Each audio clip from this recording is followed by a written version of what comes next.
I'm grateful to have had a few minutes afforded of me to talk a little bit about what digital means to us, and I guess we need to talk about what we see as the opportunities and challenges faced by the region as it strives to become a leader in the digital revolution. So what does digital mean to us? This is the interesting point about the word digital. Beyond its literal meaning of signals or data expressed as a series of ones and zeros, we find it can now be applied to mean so many things. I guess at the core is digital-based communication, and commonly we're talking about online or web-related technologies or services. And as an IT specialist recruitment company, and as a recruiter who's been in the industry for almost 13 years, it's really been fascinating to see how the sector has evolved over the last decade or so, and what a vast array of roles we now might include digital in their job title or in their job profile.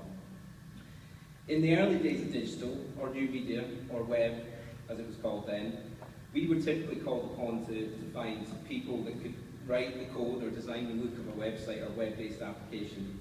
Now the spectrum of roles we're asked to fill is much broader.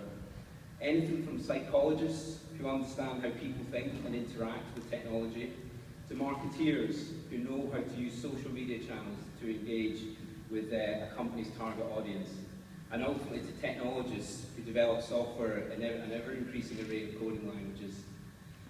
I also have a really interesting example of one very forward-thinking banking client who soon may look for people from the care professions, such as nurses and carers, to actually be cross-trained into their digital roles.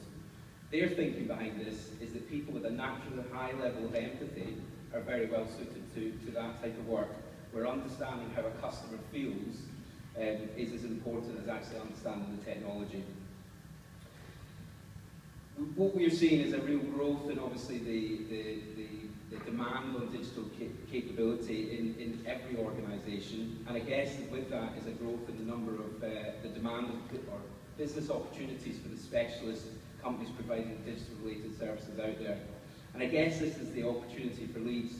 We already have an enviable capability in the digital sector, with many leading and comparatively large digital focused businesses being based in the city.